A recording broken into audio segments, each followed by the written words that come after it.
Boleh kenalan dong, pakai kacamata. Silakan untuk berdiri. Boleh berdiri. Kalau mau berdiri. Oke, boleh kenalin dong dari sini dulu deh. Kalau saya namaku Joshua Setiawan, saya dari Setiawan. Halo, namaku Joshua Exo, aku dari Setiawan. Oh iya, di sini juga sama siapa ya? Kalau boleh tahu. Ya, saya Revan. Udah Revan. Oke, Revan. Ya, oke, Revan. Terima kasih, silakan duduk kembali. Shalom, perkenalkan nama saya Joran dari Setiabudi. Oke, kalau boleh tahu di kesini tadi sama siapa dan sama siapa? Kak Revan. Oke, terima kasih, boleh duduk. Selanjutnya, Shalom semuanya, perkenalkan nama saya Dea dari GS juga. Saya di sini diundang sama Nanda. oh ya, saya Ren ya. Oke, terima kasih, boleh duduk kembali. Oke, kita berikan tepuk tangan untuk teman-teman kita. Ya. Oke, puji Tuhan kita bisa berkumpul di tempat ini gitu. Semua karena kasih karunia Tuhan untuk menambah semangat kita untuk memulai perayaan Natal pada malam hari ini. Mari kita pujikan nyanyi.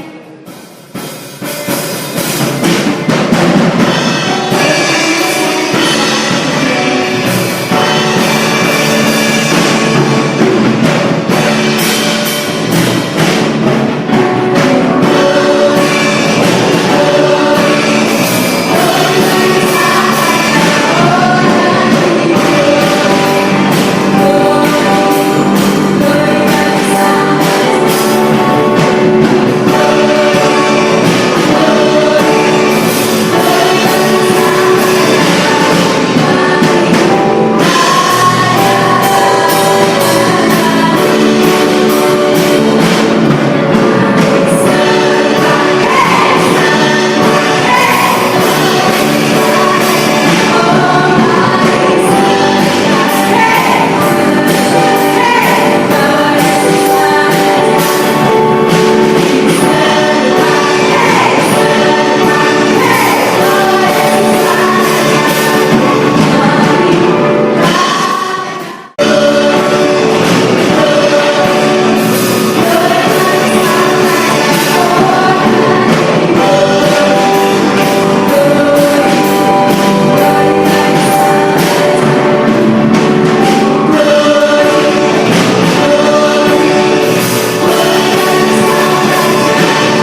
apapun ya Tuhan. Terima kasih Tuhan, kami mau serahkan ibadah kami dari awal pertengahan hingga akhir. Kiranya Tuhan yang memimpin setiap susunan acara ibadah kami ya Tuhan.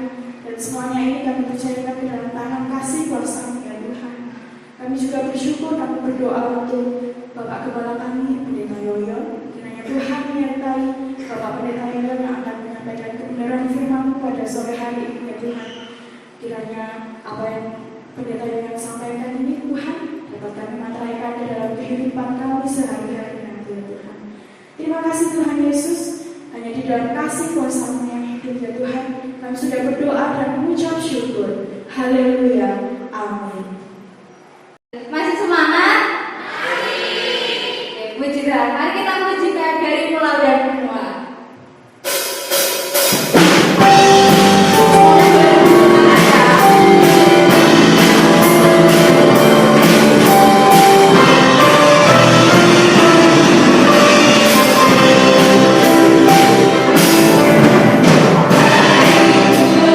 Kau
nama Yesus dan berdoa dan berdoa. Terpujilah Tuhan kekal sampai dengan selamanya. Amin. Shalom. Shalom. Masih 10. Shalom. Kalau saya berkata apa kabar? Jawabannya apa? Kabar baik. Kabar baik. Beritakanlah. Sekali lagi ya. Apa kabar? Kabar baik. Beritakanlah. Puji nama Tuhan. Senang hari ini bersama-sama berkumpul. Senang apa enggak? Puji nama Tuhan. Baik, kita akan belajar firman Tuhan dari Yohanes pasal 12:46.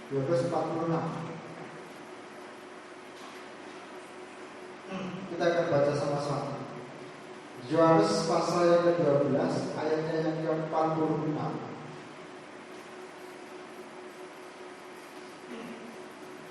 Bisa ditampilkan di slide. Belum?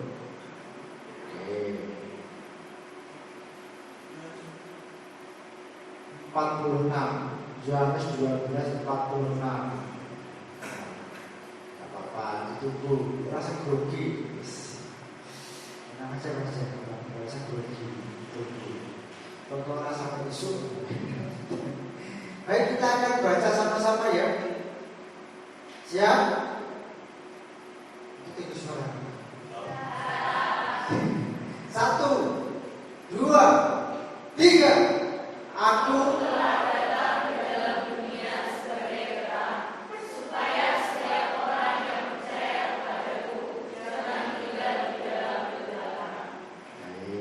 tema hari ini adalah terang yang datang ke dunia. Saudara dikasih Tuhan, kalau kita berbicara tentang terang, sebelum kita bisa menikmati terang yang hari ini kita nikmati, kita rasakan, beberapa tahun yang lalu seorang penemu bola lampu pijar, siapa namanya? Ini sudah pernah berkata. Siapa penemu bola lampu pijar? Thomas Alva Edison. Sebelum dunia ini mengenal berbagai macam jenis lampu yang kita nikmati, dari lampu LED, lampu yang seperti ini, lampu pijar, kemudian lampu neon dan sebagainya. Seorang pemuda yang bernama Thomas Alva Edison pada masanya berjuang dengan keras. Dia melakukan sebuah penelitian, dia melakukan sebuah inovasi untuk menemukan yang namanya bola lampu pijar. Berapa kali, ribuan kali dia mencoba, gagal. Sampai akhirnya percobaan yang ke-999 baru seorang Thomas Alva Edison menemukan yang namanya bola lampu pijar. Kemudian dikembangkan, akhirnya dari bola lampu pijar itu berkembangkan berbagai macam jenis lampu yang kita nikmati hari ini. Ada lampu pijar, ada lampu LED, kemudian ada lampu-lampu yang kita nikmati hari ini. Itu luar biasa. Sehingga dunia hari ini tidak ada kegelapan. Sama bayangkan bagaimana dulu kalau seorang Thomas Alva Edison itu patah semangat. Percobaan pertama gagal, kedua gagal, 10 gagal, kemudian disudahi. Saya pikir percobaan ini ya ada gunanya. Tentu hari ini kita masih hidup di dalam zaman kegelapan. Berarti bahwa terang itu begitu penting dalam kehidupan manusia ini. Apalagi di zaman era modern hari ini, terang itu, lampu itu menjadi sesuatu yang sangat penting bagi manusia. Sehingga orang itu hari ini tidak hanya beraktivitas di siang hari, tapi juga malam hari. Sehingga ada sebuah kota yang dijuluki yang kota yang tidak pernah tidur. Tahu kota mana? Julukan kota yang tidak pernah tidur. 1, Surakarta. 2 Bandung. Artinya apa? Kota tidak pernah tidur. Jadi memang kota itu selalu ada aktivitas 24 jam. Rasa-rasanya manusianya tidak pernah tidur. Ada saja orang yang beraktivitas di malam hari. Saya lahir di asli kota Kediri. Saya lahir di sebuah desa namanya Dadangan. Ada yang ada Dadangan? Dadangan jam 2. Jadi kalau Sriratul itu ke utara, terus ada Dadangan ke barat. Dulu kota Kediri belum sama ini. Jalan Hasanuddin, kemudian Golden, Swalayan itu belum seterang hari ini. Dulu kalau saya jalan dari desa saya, kalau malam hari mau ke Golden, jalan itu takut karena apa? Gelap. Tapi sekarang orang mau jalan jam 7, jam 2 pagi, jam 12 malam, ya ada takut-takut. Apalagi kalau di Makam. Kalau di Makam kuburan sekarang kan tidak menyeramkan. Kalau dulu memang sangat menyeramkan. Kalau berbicara tentang kuburan itu takut pendengar saja sudah merinding, apalagi lewat. Tapi sekarang kuburan itu semuanya terang benderang. Rasa-rasa setiap sudut di kuburan itu tidak lagi semenakutkan beberapa waktu lalu. Betapa pentingnya terang itu dalam kehidupan manusia. 2000 tahun yang lalu Tuhan melihat bahwa sisi kehidupan manusia itu semakin hari semakin gelap. Kehidupan manusia itu tidak semakin benar, tidak semakin baik, tetapi semakin menjurus ke dalam kegelapan. Orang tidak lagi peduli dengan berbagai ajaran-ajaran yang sehat. Manusia tidak lagi peduli dengan berbagai macam pengajaran-pengajaran, sekalipun 10 hukum Tuhan. Ada yang hafal 10 hukum Tuhan? Hukum yang pertama mengatakan apa? Ayo, pelajar agama Kristen di sekolah 10 hukum Tuhan dan Tuhan. 1. Jangan ada. Yang kedua, jangan membuat bagimu patung yang berpaku dan ketiga, jangan menyebut nama Tuhan dengan sembarangan. Keempat, ingatan dan wujudkanlah hari. Kelima, yang kemudian buku. Jangan mencuri dulu jangan mencuri. Ketujuh, jangan 8, jangan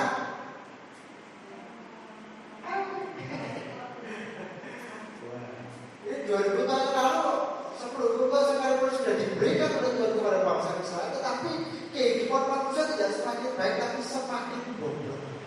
Kebobrokan manusia inilah yang mengkhawatirkan hati Tuhan, yang membuat hati Tuhan itu berbelas kasihan kepada manusia. Karena apa? Semakin bobrok, semakin jahat, maka manusia itu semakin jauh dari Tuhan. Kalau manusia itu semakin jauh dari Tuhan, maka yang terjadi apa? Hidup manusia akan juga semakin pasti masuk dalam neraka.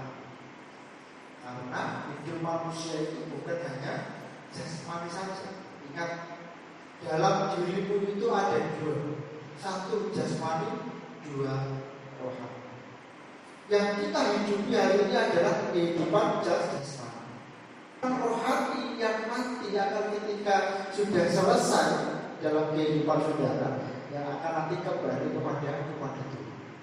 Maka kehidupan jasmani dan rohani itu harus seimbang. Jangan hanya mementingkan kehidupan jasmani. Bukan berarti tidak penting, tidak. Tapi seringkali hari ini, bahkan tidak hari ini, 2000 tahun yang lalu, orang tidak lagi mementingkan kehidupan rohaninya, sehingga dikejar itu jasmani. Pokoknya senang. Tapi lupa bahwa kehidupan rohani nanti juga akan perlu selesai, maka jangan kembali kepada Tuhan. Tapi ibaratnya kita itu hanya dipinjami saja. Kalau kita itu dipinjami sesuatu, dipinjami itu awalnya baik, kalau dikembalikan harus apa? Harus ini ada orang dan ya. Kalau kita ini dipinjami apa HP, apa laptop atau benda-benda yang lainnya, awalnya baik kita pinjam, maka ketika kita itu mengembalikan harus dalam keadaan. Ketika Tuhan itu mengembuskan nafas kehidupan rohnya dalam jasmani kita yang kita tinggalkan, kita berkata apa? Sungguh amat baik. Oleh karena itu ketika kita nanti kembali ke rahmatullah, harus juga dalam keadaan yang baik. Tetapi saking bobroknya kehidupan manusia, Tuhan tahu tidak mungkin bisa ini manusia itu mencapai itu. Tidak mungkin mereka akan kembali dengan keadaan. Yohanes 3:16 ada apa? Yohanes pasal 3 ayat 16 ini ayat yang sangat-sangat familiar. Karena begitu besar kasih Allah akan dunia ini, sehingga mengaruniakan anaknya yang tunggal, supaya setiap orang yang percaya kepadanya, tidak diperhatikan kata, supaya setiap orang yang percaya kepadanya, yang kembali kepada Tuhan, pulang ke rahmatullah dalam keadaan yang baik pula. Luar biasa Pak. Di sini wis ngerti rusak, wis tak dandanane, ora wis sampe balik meneh. Gawean kembali meneh. Baik kan? Baik juga. Ada sisi kehidupan yang gelap dalam kehidupan manusia yang tidak mungkin manusia itu bisa menjadikan itu terang. Oleh karena itu manusia butuh terang.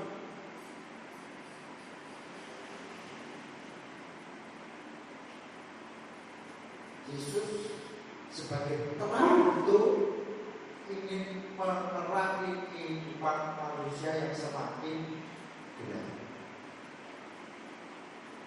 Semakin gelap. Kenapa bisa gelap? Lanjutkan Pak. Masih 2 kali Pak. Nanti kalau 3 Pak dapat payung. Nanti kali dapat payung Pak. Kenapa kehidupan manusia semakin gelap? Kenapa hidupmu itu semakin dari tidak semakin terang tapi semakin gelap? Selain kita jauh dari terang itu, selain kita meninggalkan terang itu, tapi kita juga kita membangun sebuah komunitas yang senang gelap atau terang. Komunitas itu di sekolah, di rumah, senang yang gelap apa yang terang. Anak muda itu senang yang gelap apa yang terang. Senang yang gelap. Ya kan? Nyatanya kalau cari tempat-tempat nongkrong, kafe, angkringan, itu saya pandang orang yang terang. Ayo, jujur, ayo. Senang yang masa jadi rasanya tidak romantis loh Pak gitu ya. Tidak romantis, senangnya sih rada gelap-gelap gitu ya. Karena apa senangnya yang gelap-gelap begitu. Nah itu memberikan contoh, memberikan arti dan maksud kepada kita bahwa kehidupan manusia itu lebih senang yang gelap. Hati-hati, malam itu gelap, tangan itu halus. Semakin gelap, semakin halus tanganmu. Semakin gelap, semakin halus pula tanganmu. Hati-hati. Padahal Tuhan datang ke dalam dunia ini untuk menerangi kehidupan manusia, tapi kita dengan sengaja menjauhkan diri dari terang itu. Karena Yohanes 12:40 tadi dia datang menjadi terang yang menerangi kehidupan manusia supaya manusia itu memiliki terang. Dan terang itulah yang membawa kehidupan dan juga pengharapan. Beda terang yang kau sukai di angkringan dan di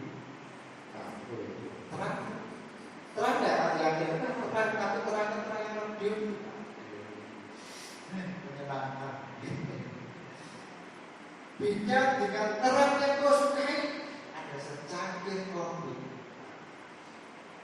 Dan secangkir kopi segelas mari mas. Kalau enggak itu apa namanya? Joshua, susu dan Joshua. Joshua itu estatus Joshua ini. Saya jelas bukan bermaksud, tapi kalau tersinggung, alhamdulillah. Dengan segelas susu yang luar biasa.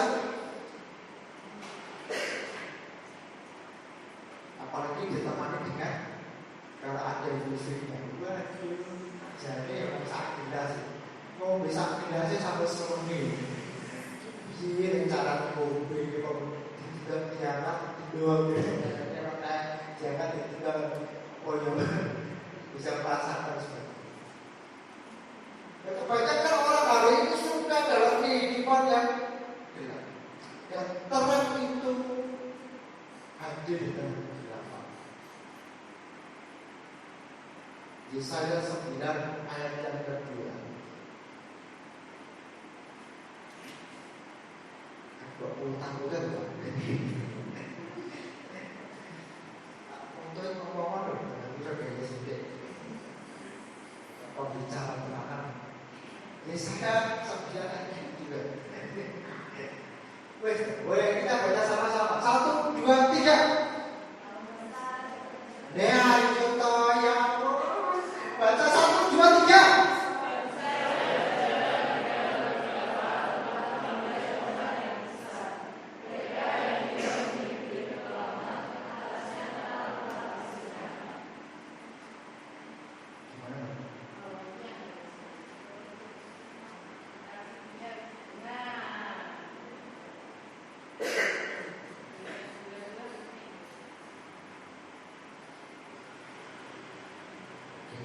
Kalau terang itu harusnya disandingkan dengan yang gelap.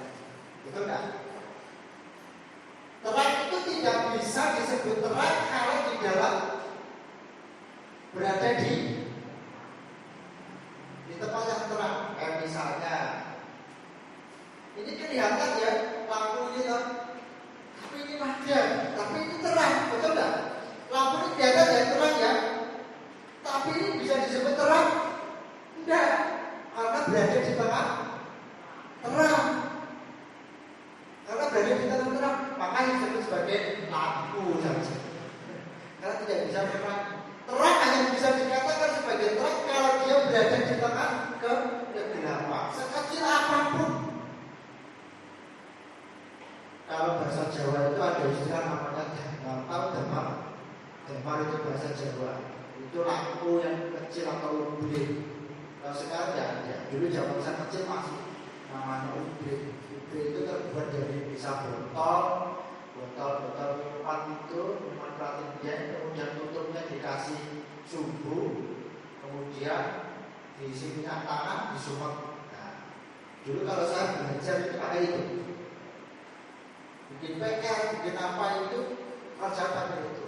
Kalau saya mengerjakan 1 jam katakanlah, mengerjakan PR itu di depan publik itu, bisa saya pastikan 1 jam selesai, hidung saya juga menghitam.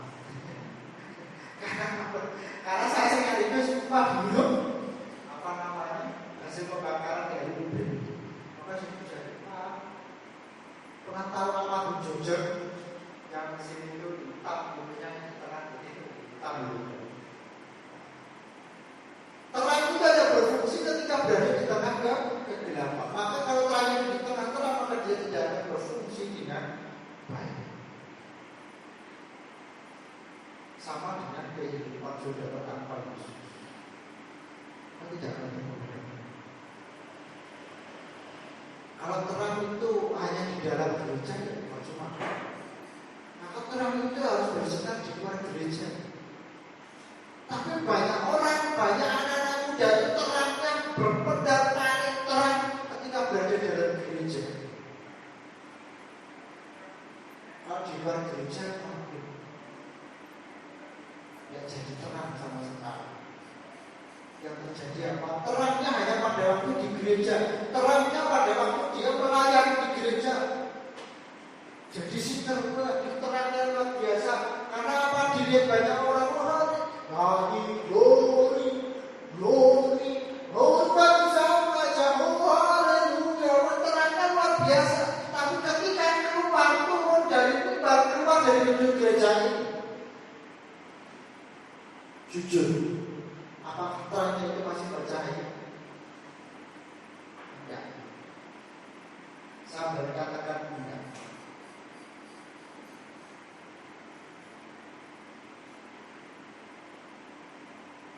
Itu berarti kita masih hidup di luar Yesus. Kehidupan di luar, sekalipun kau bisa menjadi pembawa acara, penyembahan, haleluya, haleluya. Tapi kalau hidupmu hanya di atas mimbar saja, ketika kau turun dari mimbar, keluar dari gedung gereja, pesan kau lihat matanya.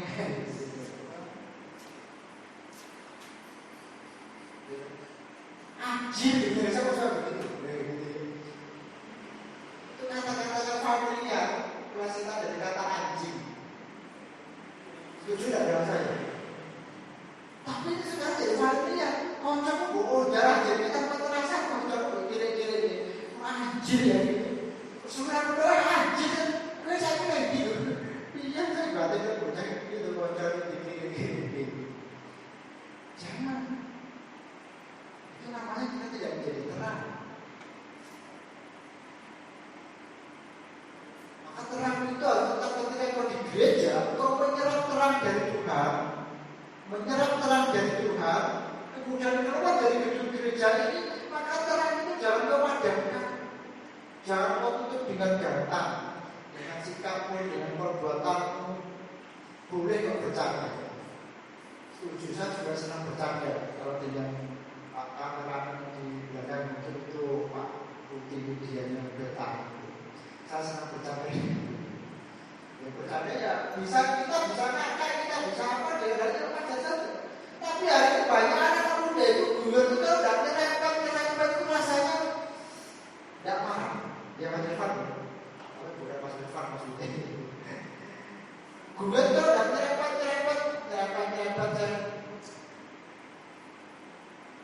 Yang membahayakan, nyerempet organ vital itu rasanya kurang bagus. Paham maksud saya? Yang laki-laki, halo, ya, anak pemuda Kristen kalau guyonan jangan suka yang nyerempet organ vital ya, hati-hati, nggak boleh. Saya ngomong terus bisa, berkerokok, saya berkerokok lagu dibutuh, berkerokok lagu dibutuh, kira itu berapa dibutuh, baca kepecah. Terus mau banyak bisa jadi hati-hati. Walaupun itu kan biasa pakai dari hal yang biasa, nanti dari kebiasaan kehidupan tanpa sadari kebiasaan tujuan itu akan bawa keluarga tanpa kita sadari. Kadang-kadang kita mesin sama bapakku satu buku anjir, kayak anjir, begitu ya, waduh luar biasa. Tapi justru engkau harus terang untuk percaya. Kalau di luar sana itu lagi musuhnya begitu, kau tidak boleh begitu. Terus apa catat saja, tidak boleh begitu. Tidak boleh begitu. Karena terang itu tidak bisa disatukan dengan yang bilang. Apalagi kau berusaha menyatukan terang yang bilang itu sesuatu yang mustahil, Bu. Mustahil, pas, enggak. Terang tidak bisa disatukan dengan yang gelap. Apalagi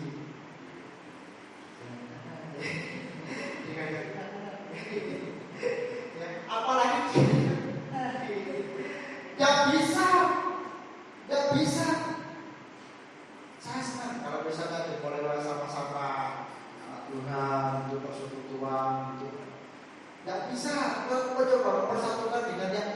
Tapi sangat bahwa nanti jadi mustahil bisa ngomong, nggak mungkin itu akan bisa membawa. Ibaratnya nih kursi, engkau berdiri di atas kursi, engkau mencoba untuk menarik jadi membawa itu ke atas.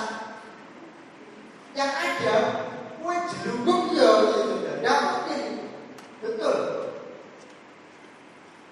Kamu nanti pasti terjungkal ya, kamu akan ke bawah, tidak mungkin kamu bisa pulang. Karena energi yang di bawah itu lebih kuat daripada itu menarik gaya gravitasi ke atas, betul tidak? Makanya itu yang bisa hubung dengan itu. Tak full sekalian. Hari ini kau mulai mengerti cowok cewek di luar Kristen, tinggalkan. Apalagi pacarmu itu wes harusnya mau perjuangan wes putus, tak belum putus. Orang usah main-main. Ya nanti sama menjaga tak bawa gereja. Ya mungkin. Gak balik tadi itu loh sudah. Kau berada di atas kursi, jadi di bawah. Oh yang akan ketarik ke bawah, tidak akan dia akan ketarik ke atas. Kau akan kesulitan karena kau akan melawan gaya gravitasi bumi. Ya, jangan katanya dia yang pokoknya begitu. Nah, kalau punya pakai sudah terang tak bisa disatukan dengan yang gelap. Terang yang terang makanya Yesaya itu berkata terang yang ajaib sudah datang, bangsa berjalan ke gelap terang melihat terangnya yang ajaib. Kalau kamu itu sangat masih senang berjalan di jalan kekelaman dan kegelapan, kan itu aneh. Boleh apa-apa kalau saya pacar tidak boleh mau yang di sana kasih oleh juga sama oleh operasi yang boleh ya apa senang saja gitu ya apa lebih baik begitu. Jangan kok alasan nanti paling penting juga tak bawa. Jangan sampai nanti saya ketemu kamu sudah berkerudung. Duh, punya Pak. Kamu cukup yakin?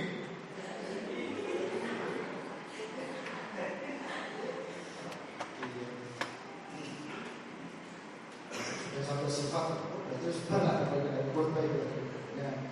Jadi ada perbedaan yang nyata karena sifat terang itu hanya menerangi. Gelap itu tidak bisa menggelapi. Ya, tidak bisa menggerakkan. Badan saya itu bisa membalap ya, pria berbadan gelap. Kalau saya itu dekat dengan saya kan putih itu jajan pak, jadi kan kopi susu, tinggal kasih gula, manis. Kalau saya dengan air gelap itu sama, membalap. Pria berbadan gelap, bukan pria membawa lagu. Pria berbadan gelap itu tidak bisa disajikan ya.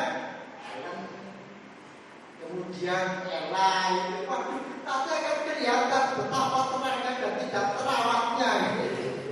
Jelas yang terawat dan yang tidak terawat itu jelas. Artinya apa? Bahwa benar dan terang tidak bisa dipersatukan. Itu sifatnya jelas. Tuhan datang ke dalam dunia ini ingin mengubah yang gelap itu menjadi terang. Tuhan ingin mengubah cara hidup manusia yang gelap itu menjadi terang.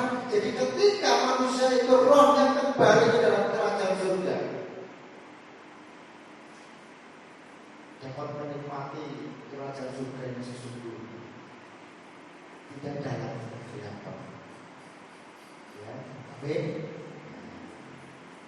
Karena itu kesimpulannya, kesimpulan Tuhan Yesus adalah terang yang datang ke dalam dunia yang akan menerangi seluruh kehidupan manusia.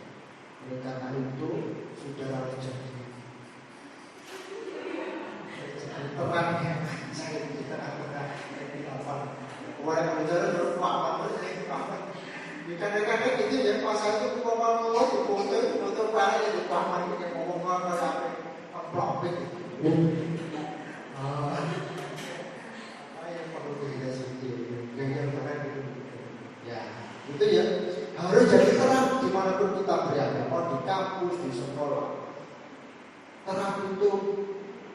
harus bercahaya di tengah-tengah kehidupan. Kalau musimnya lagi plagian, jangan. Yang punya itu bola, sehingga kamu boleh nyata keberadaan kamu menjadi terang-terang yang sesungguhnya. Terima kasih Tuhan mengatakan dalam hati kami, sehingga firman tidak akan kembali dengan sia-sia. Dalam nama Yesus dan berdoa dan kami berseru. Amin. Sekarang dulu bagi.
kasihi teman-teman semuanya, secara spesifik ya.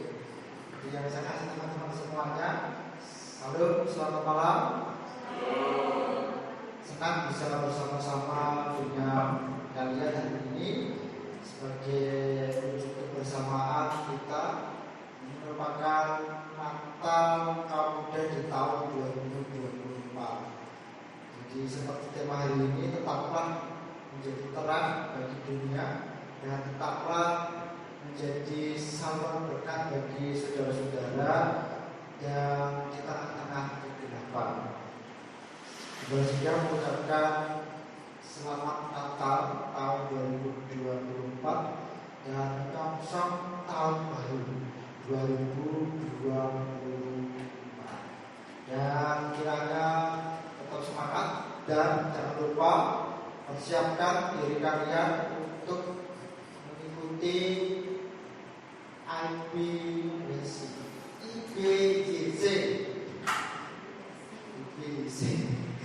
Saya bisa IBJC kan? Jadi apa IBJC? Indonesia Baptis Weekend, betul? Konferensi konferensi itu, jadi persiapkan seperti yang sudah mari kita menggalang donasi dan 1 juta. Ini menjadi motivasi sebanyak-banyaknya. Boleh ikut yang muda-muda, yang ini, yang laki-laki, boleh ikut juga semuanya daftar ke sana. Kita berbondong-bondong di sana nanti. Baiklah Pak, dengan saya baiklah sama Kak Laras yang kuliah di Jakarta nanti bisa menolong teman-teman untuk menginformasikan seperti apa. Sambutan teman-teman, cara baiklah dan Kak Laras wajib ikut. Jadi supaya bisa mendampingi teman-teman yang di sini, supaya nanti di sana ada bisa keliling-keliling Surakarta, biasa jalan-jalan. Jadi tetap semangat pesannya, jadi jangan kendor, tetap semangat. Saya senang kalian bisa mengeksplor. Dan memang saya sengaja menyampaikan kepada Ketua Panitia Natal, saya ingin kaum muda dilibatkan untuk Panitia Natal tidak satu tapi semuanya. Jadi ketuanya harus masuk dan tetap mewakili semuanya. Jadi individu kemudian jadilah KMB jadi Panitia Natal ini di bidang dekorasi. Terima kasih untuk kerjasamanya yang luar biasa. Ini kerja keras kalian. Dan tahun depan jangan kapok, bisa bilang tahun depan kemudian ditingkatkan lagi. Mungkin tidak hanya di dekorasi, tapi sampingnya kemudian pegang acara. Ini konsepnya seperti apa?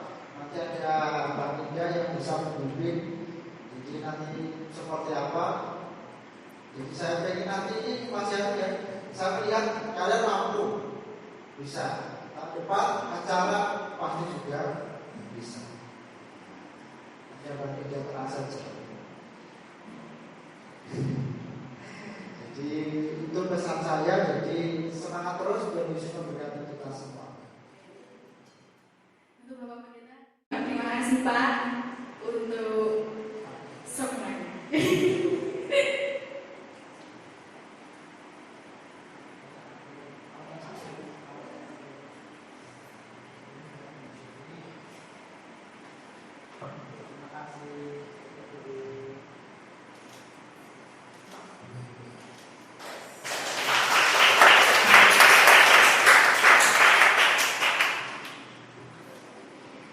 Shalom, selamat sore teman-teman.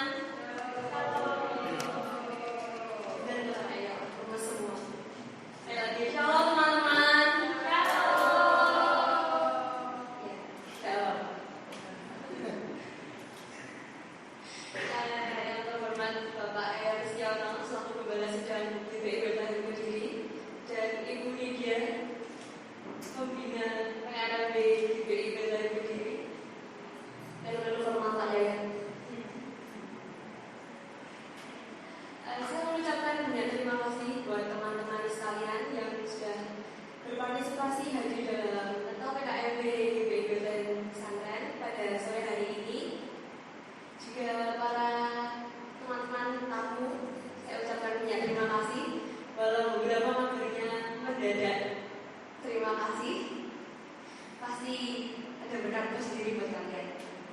Apakah kalian terberkati dengan firman-Nya Pak Yayan dalam